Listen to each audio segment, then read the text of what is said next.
Selamat siang semuanya. Nama saya Matea Ranatu dengan NIM 14012235507 dari MB4612. Hari ini saya akan mempresentasikan tugas besar Big Data saya yang bertemakan clustering. Clustering. Clustering adalah teknik dalam analisis data yang bertujuan untuk mengelompokkan objek-objek berdasarkan kemiripan atau kesamaan karakteristik tertentu. Objek-objek yang berada dalam satu kelompok memiliki sifat atau karakteristik yang lebih mirip satu sama lain dibandingkan dengan objek-objek di kelompok lain. Dataset. Deskripsi dataset. Dataset ini diambil dari www.kaggle.com, berisi data nilai saham perusahaan Amazon, digunakan untuk eksperimen analisis pola naik turun harga saham. Library yang digunakan ada satu yaitu Pandas, itu untuk memanipulasi dan analisis data tabuler. Kedua ada Matplotlib.pilot, itu untuk membuat visualisasi data seperti plot dan grafik. Yang ketiga ada Seaborn, digunakan untuk membangun Matplotlib, menyediakan antarmuka tingkat tinggi untuk visualisasi yang informatif dan menarik. Yang keempat ada NumPy, yaitu operasi numerik dan pengelolaan array. Yang kelima ada sklearn.cluster.k-means, yaitu untuk melakukan clustering menggunakan metode k-means. Tujuan dari clustering ada dua, yaitu mengidentifikasi pola dan dalam pergerakan saham.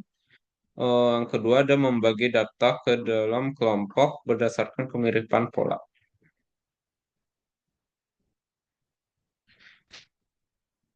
Selanjutnya ada memilih fitur, yaitu langkah ini memilih fitur-fitur yang akan digunakan untuk clustering.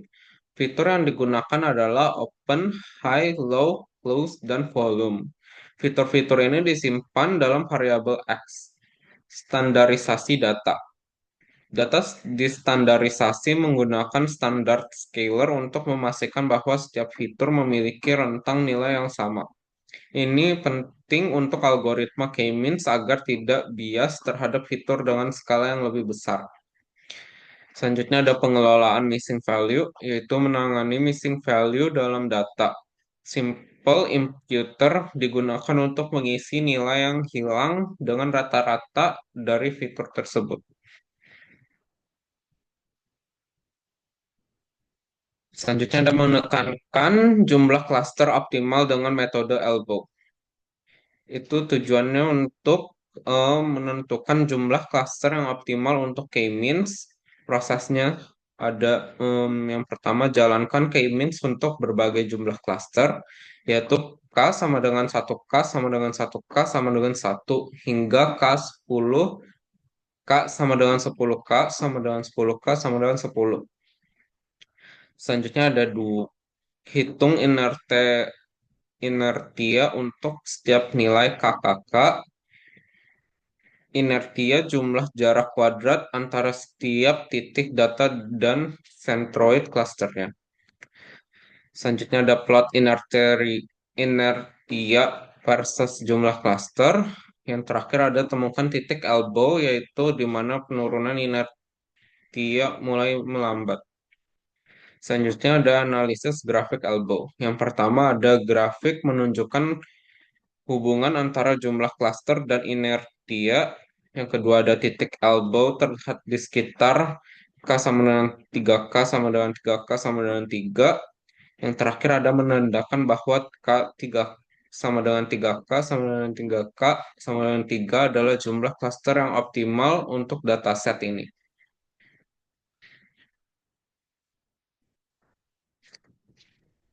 Selanjutnya ada melakukan clustering K-means.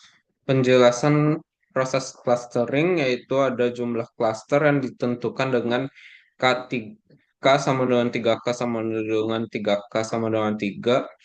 Eh, Selanjutnya ada data yang digunakan adalah data yang telah distandarisasi. Langkah-langkahnya ada model K-means dilatih menggunakan data yang distandarisasi.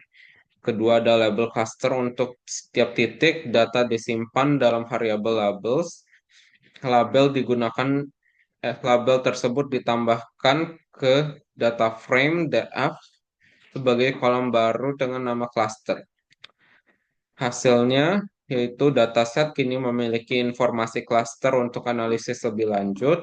Cluster menunjukkan kelompok data dengan pola serupa berdasarkan nilai saham Amazon. Selanjutnya ada visualisasi cluster, yaitu cluster divisualisasikan menggunakan scatter plot yang menunjukkan hubungan antara fitur open dan close saham. Setiap titik pada plot mewakili satu saham dengan warna berbeda untuk setiap cluster, menggambarkan tiga cluster yang dihasilkan oleh algoritma K-means. Visualisasi ini memberikan wawasan tentang pola pengelompokan saham berdasarkan harga pembukaan dan penutupan, serta memperlihatkan pemisahan antar cluster. Selanjutnya ada rata-rata cluster. Kode ini menghitung rata-rata nilai fitur untuk setiap cluster dan menyimpannya dalam data frame cluster underscore means. Hasil menunjukkan karakteristik masing-masing. Cluster 0 mencerminkan aset dengan harga menengah dan volume transaksi sedang. Cluster 1 mempresentasikan aset bernilai tinggi dengan volatilitas besar tetapi volume rendah, dan cluster 2 menunjukkan aset dengan harga rendah, volatilitas kecil, namun volume transaksi sangat tinggi. Kesimpulannya, penelitian ini menggunakan clustering K-means pada data saham Amazon untuk mengidentifikasi pola berdasarkan harga dan volume transaksi. Metode Elbow menentukan tiga cluster optimal. Cluster 0 mempresentasikan aset dengan harga menengah dan volume sedang. Cluster 1 aset bernilai tinggi dan volatilitas besar dan volume rendah, serta cluster 2 aset dengan harga rendah, volatilitas kecil, dan volume sangat tinggi. Hasil menunjukkan efektivitas K-means dalam menganalisis pola data saham. Oke, sekian presentasi saya. Terima kasih.